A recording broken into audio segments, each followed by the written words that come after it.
Hey everyone, how's it going? Forrest here, again with another installment of my complete analysis of all of J.S. Bach's chorale harmonizations. Today we're looking at Kommt, lasst euch den Herrn lehren, which translates to, Come, let the Lord teach you.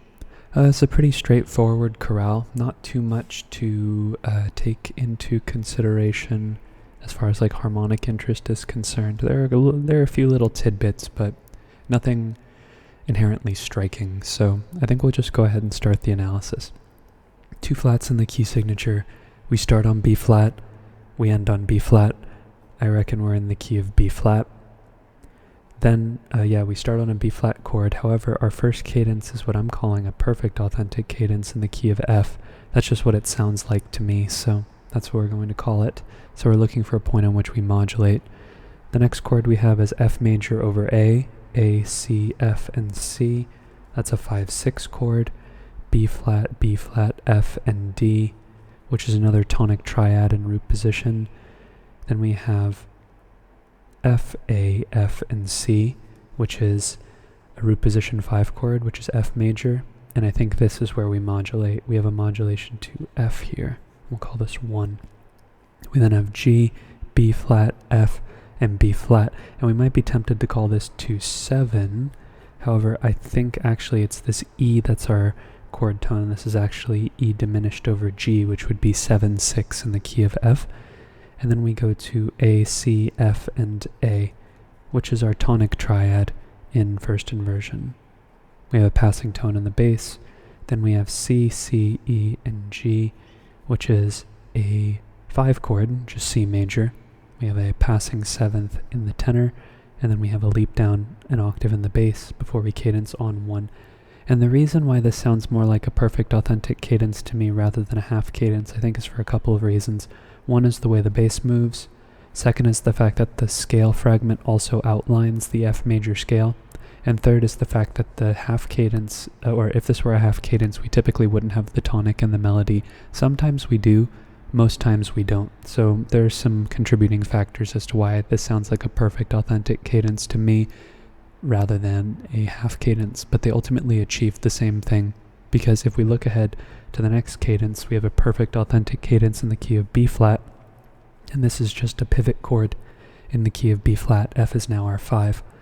We then have G, D, G, and B flat, which is our 6 chord, G minor, and G minor. This is a little bit of a deceptive progression.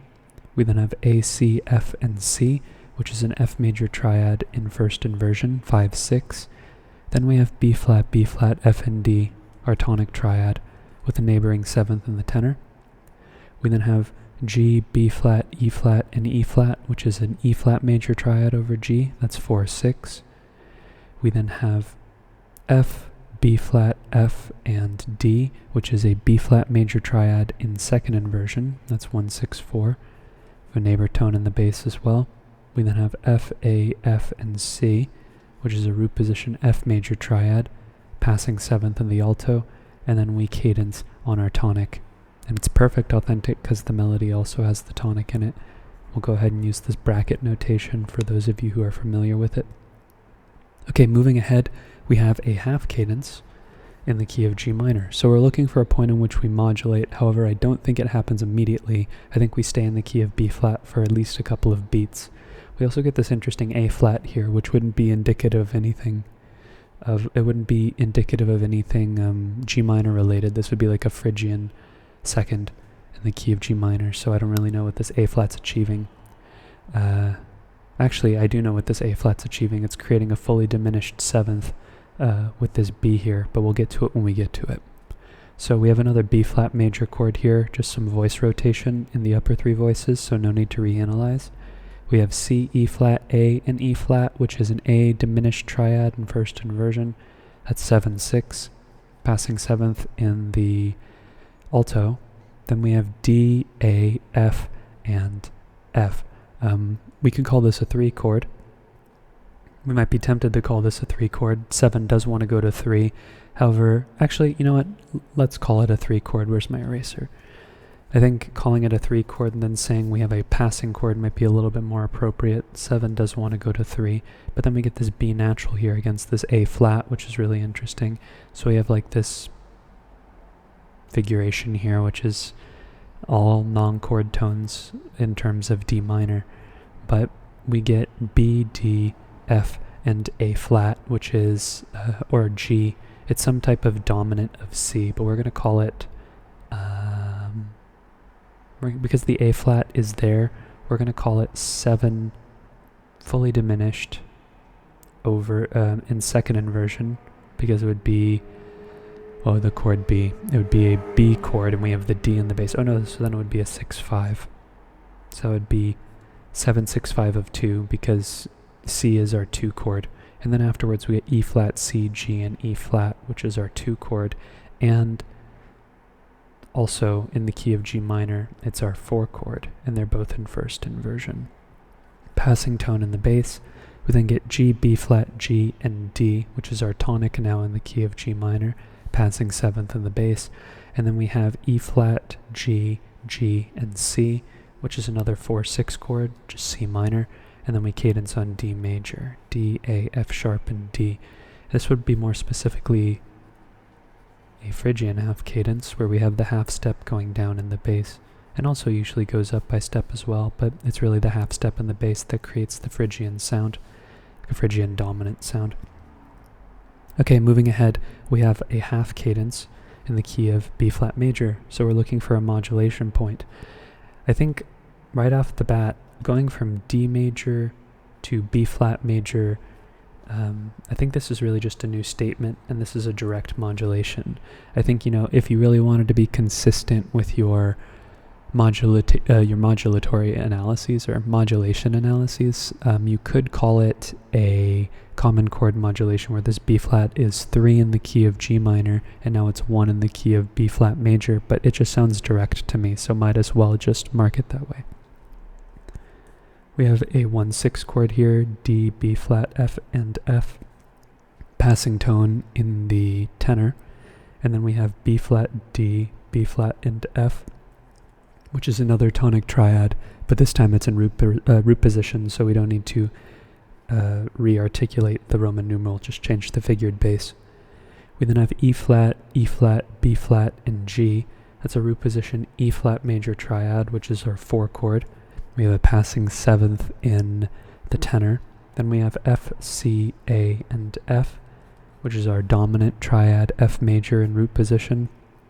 We then have G, B flat, G, and E flat, which is it's E flat major over G, which is 4-6, and we're going to see an example of Bach's usage of passing 7 chords here, because we have 4-6 going to a tonic triad B flat major, B flat, D, F, and D, but here in between the 4-6 and the 1 chord we get A, C, G, and E flat, which is a root position A minor 7 flat 5 chord.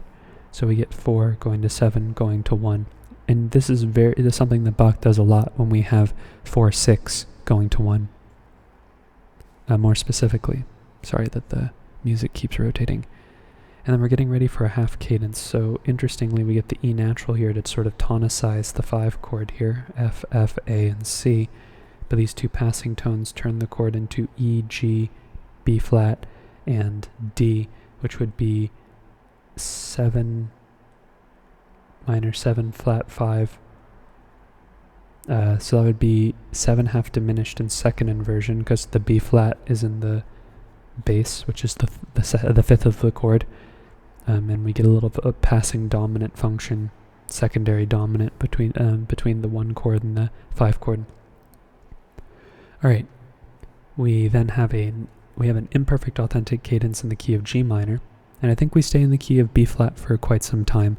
This is one of those cadences that sort of sprung up on us, where we very easily could have just cadenced in the key of B flat, but Bach pivots to G minor in a moment. Like it happens over such a short period of time that it really feels momentary and very weak. So it's a weak cadence that has an interesting impact on like the narrative and the structure of the chorale formally. So after the 5 chord we get a 1 chord like we would expect, B flat, F, B flat, and D, passing tones in the melody and in the tenor. We then get B flat, D, B flat, and F. That's just another tonic triad in root position with some voice rotation.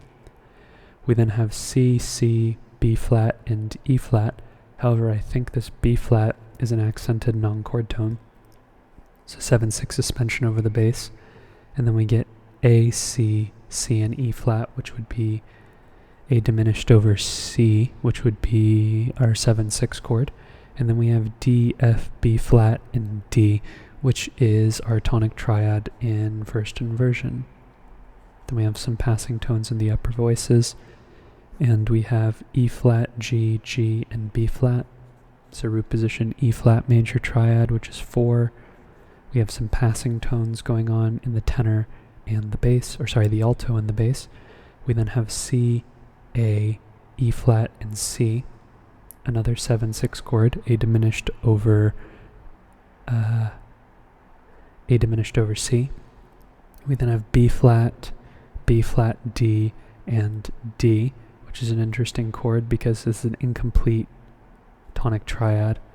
And I think this is where we modulate. At least this is what it sounds like to me. We get the 7 going to the 1, but this 1 is now 3 in the key of G minor.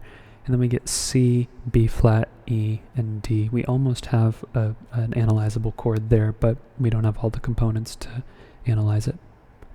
But this melodic minor fragment in the alto leads to D, A, F sharp, and D, which is our 5 chord, D major, in root position. And then we cadence on G minor, G, G, G, and B flat. So this is an example of a triad that has a tripled root and a third, which is something that the textbooks tells you can do, but it's relatively uncommon. And this is imperfect authentic because the third of the chord is in the melody, and it's also contributing to the weakness of the cadence. Also, the fact that a 3 chord is is functioning like a predominant here is not quite not very strong.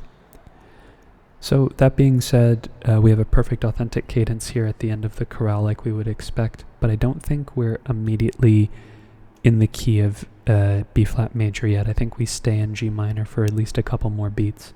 We have G, B flat, G, and D. That's our tonic triad again, no need to reanalyze.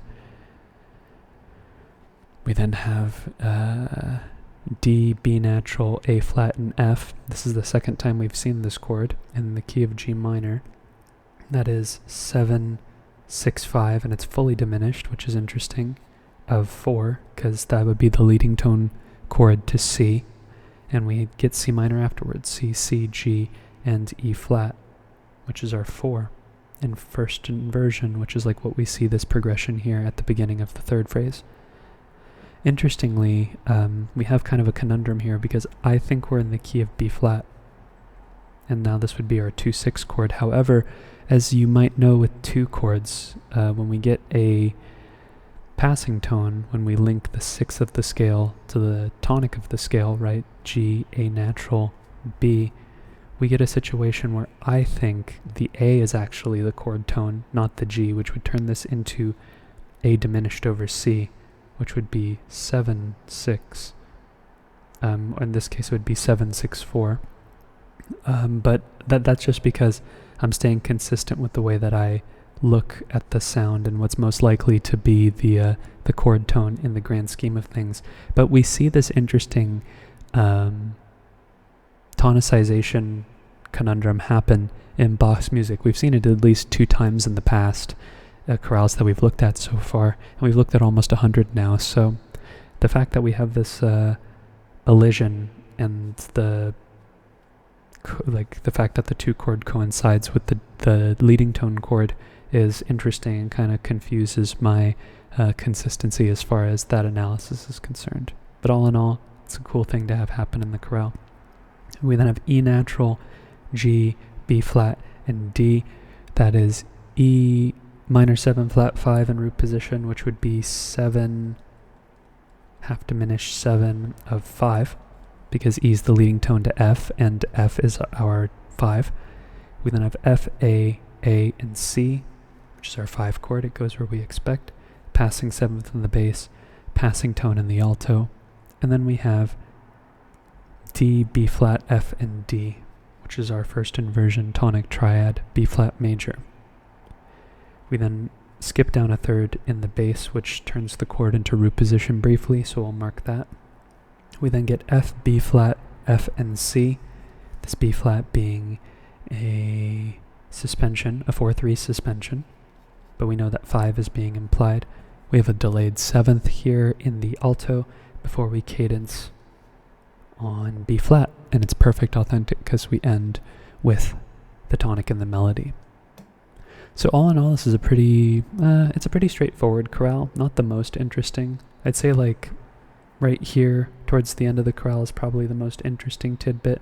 We get some secondary dominants, we get some fully diminished 7th chords. Those are always interesting. But all in all, I think this chorale is one of the more functionally harmonic and probably be good. It would be a good example for like a 3rd semester harmony class, or where you're trying to get some examples of secondary dominants that function the way that you would expect, and also secondary dominants that have a little bit more depth to them. But that being said, I'll leave you all on that. This chorale was a delight to analyze. It was relatively short, which is always nice, especially on a Sunday, which is today. You might not be watching the video on a Sunday, but it is Sunday when I'm recording this. Yeah, I'm going to toss this one into my back pocket. Thanks for watching the video. I appreciate your support of the channel, and I'm looking forward to tomorrow's analysis. I hope you take care.